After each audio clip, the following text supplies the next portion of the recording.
What's up, my dudes? Here I am again. I know it has been a while, but I just graduated from high school and now I finally have some more time to actually record again. And what better topic could there be to celebrate my return to YouTube than talking about numbers?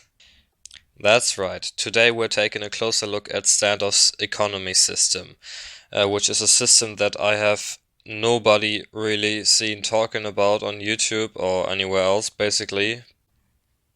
But understanding the economy is crucial for actually winning games. This video might become pretty long, so I will split it into chapters again. Also, this is my first time trying to record the audio separately from the video itself, so I hope this shit works and enjoy. We need to go over a lot of things, but let's first start with some terms and basic economy rules. A full eco or save means that you don't buy anything. An eco means that you only buy a bit and make sure that you can fully buy next round. You often buy a pistol in eco rounds and try to pick up enemy weapons. In a force buy, you buy as much as you can with the money you have, even if you don't have enough money to buy rifles and end up just buying SMGs or shotguns. In a real buy, you buy at least a good rifle, meaning a FAMAS on CT side or an AK on T side, and armor.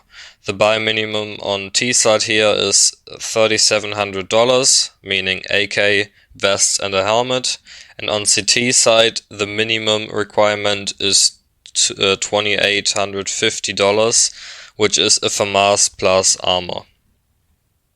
A full buy means that you are able to buy a good rifle, armor and utility. The minimum for a full buy on terrorist side is $4,400, which is AK, armor and helmet and utility, $800 for grenades, and $5,000 on CT side, which means M16, armor, helmet, utility, and maybe plus $200 if you want to buy a kit. Now, onto the basic rules. Rule number 1. Your money is your team's money. You do everything together, even buying. Always make economy decisions with your team, even if they might seem wrong to you.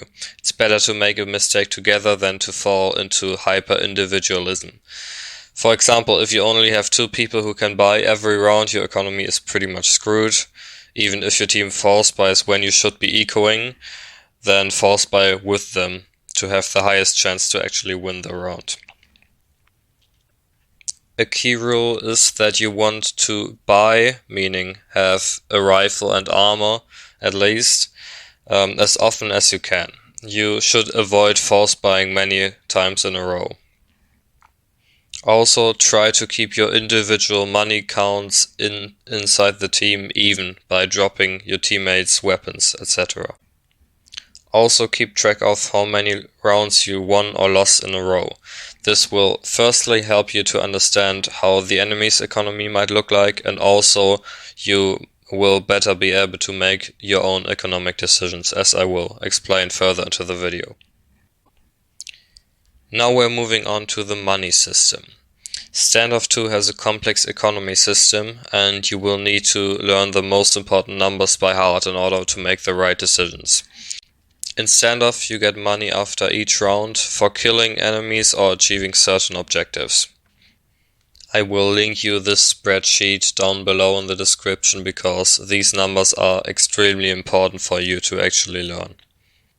Now, let's first start with kill rewards. In Standoff 2, every weapon gives you a certain amount of money if you kill an enemy with it.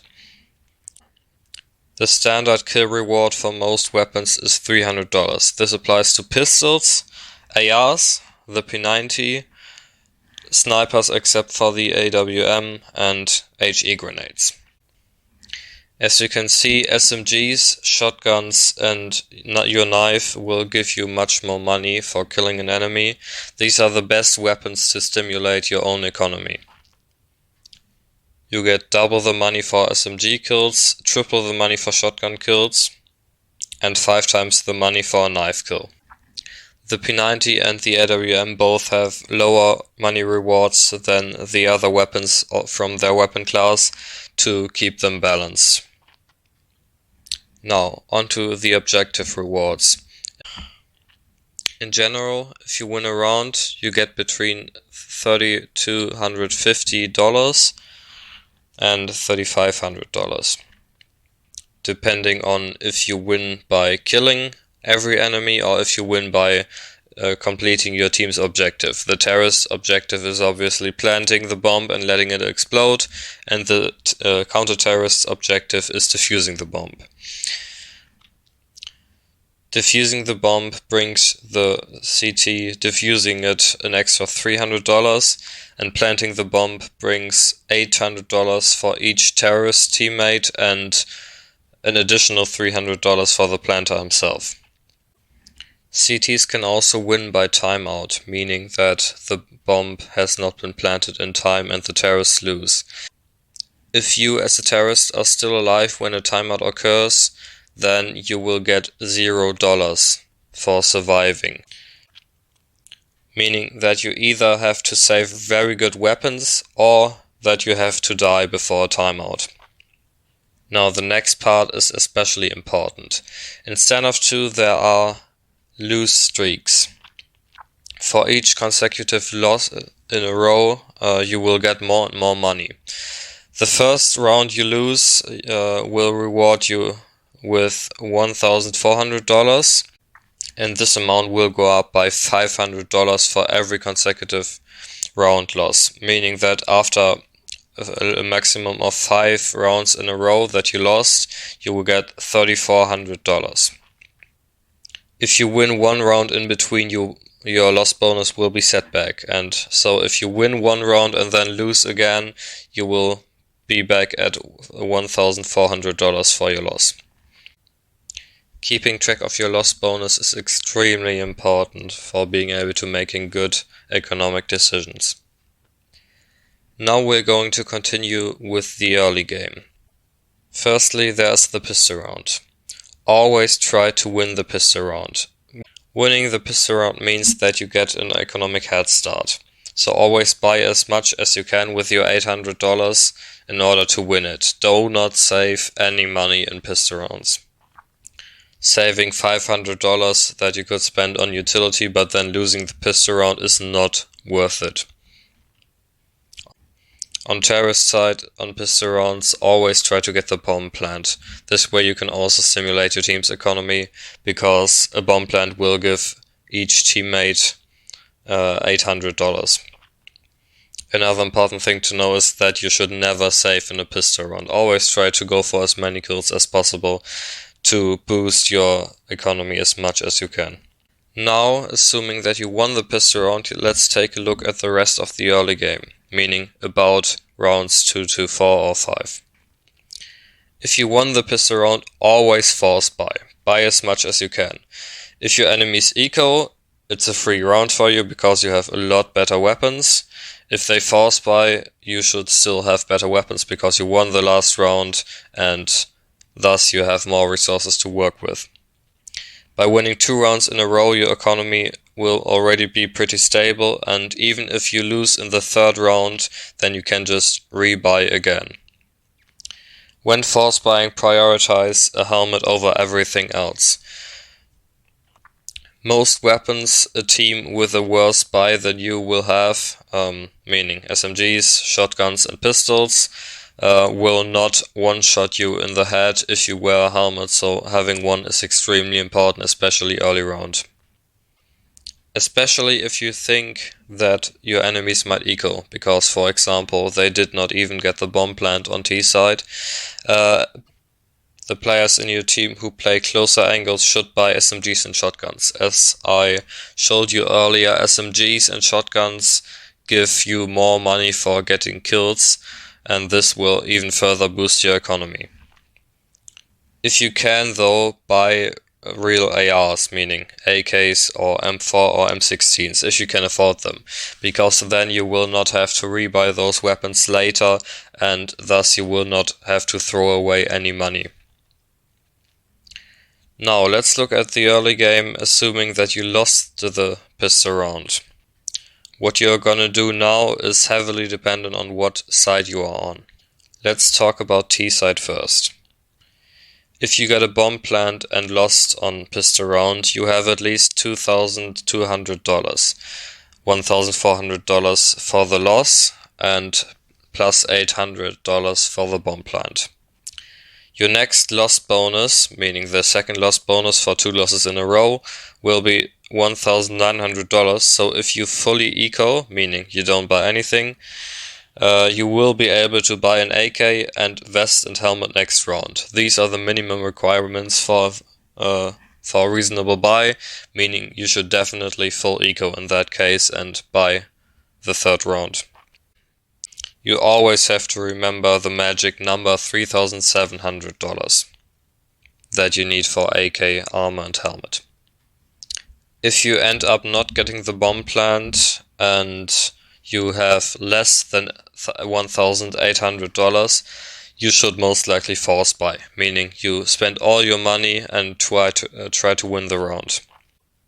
You should force buy because even if you lose the second round, which will give you a loss bonus of $1,900, you can still full eco on the third round, which will give you an additional $2,400, and then you can buy on fourth round. Then you have more than $3,900, meaning that's enough for AK. And if you have below $1,800, you should not eco, because even if you eco, you would have to eco a second time after that in order to buy AK and armor, because the $1,400 from the pistol round plus the $1,900 you get for full ecoing and losing most likely is not enough for the $3,700 buy.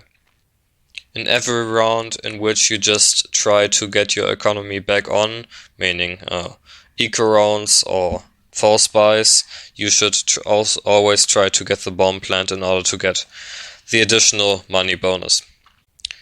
Now on CT side, the economy works a bit differently. One thing that you need to understand is that the FAMAS is a really good weapon for its price, meaning that with a buy of FAMAS and armor for $2,850, you might be able to beat an AK armor buy from your enemies. So $2,850 are nearly enough to really compete with a full buy. At best though, you should have at least $3,850, which means that you can buy an M16 and armor. The M16 is arguably the best AR in the game, so if you have an M16, you will have the gun advantage over your enemy's AKs. On CT side in general, it makes sense to always full eco second round. If you don't buy anything second round, you will always be able to afford a FAMAS, armor and maybe even some more utility. If you want, you can buy third round, because $1,400 for the pistol round loss and $1,900 for the full eco loss equals $3,300, meaning FAMAS and armor and a little bit of utility. Or what you also could do is eco again in the third round, meaning you get an additional $2,400, which means that you will be able to buy an M16 armor and utility. If you do decide to eco a second time in the third round, make sure you save up $2,600 in this third round in order to be able to full buy in the fourth round. Now let's move on to the mid game. The mid game is pretty straightforward. You always want to be able to buy as often as possible, meaning that smart ecos in between can really help stabilize your economy. But you should also try to read your enemy's economy, for example, when they might full buy, when they might have to eco, etc., and try to destroy this economy as much as you can. One way you can, for example, destroy your enemy's economy is if you are winning in a round and some enemies try to save guns, you can hunt them down in order for them to have to buy new guns. Now, for the last part, let's rewind quickly what you really have to remember. Number 1, the buy minimum on T side is $3,700, on CT side $2,850. If you have that money, that means you can buy a decent rifle and armor, and you should be able to compete with an enemy buy. Secondly, try to have that money as many rounds as you can by ecoing in the right moments. Thirdly, SMGs, shotguns and knives have the highest kill bonuses. The bomb plant also gives your whole team plus $800, so also try to get the plant if you need the money. 4. Your kill reward starts at $1,400 and goes up by $500 for each consecutively lost round. 5. Don't let the timer run out if you are on T side, unless you save very nice weapons, because if you let it run out and are still alive, you will get $0 as a bonus for that round. 6th, always try to win the pistol round by investing as much money as you have into it. 7th, always force buy if you win the pistol round. And 8th, try to read your and your enemy's economy. I hope this video gave you a better understanding of the economy basics of the game. I will link both my spreadsheet for the most important numbers and my script for this video down below in the description for you to look it up and read maybe. And if you have any questions regarding this topic, you can always ask me in the comments. Also, if you have any more video suggestions, you can always tell me in the comments. I have a lot of stuff that I'm going to do anyway, but if you want something covered here, just tell me and I will try to get to that eventually. I am not sure how regularly I will be uploading again, but I will try to make new videos from time to time, and I'm looking forward to see you guys in the next one. Peace out!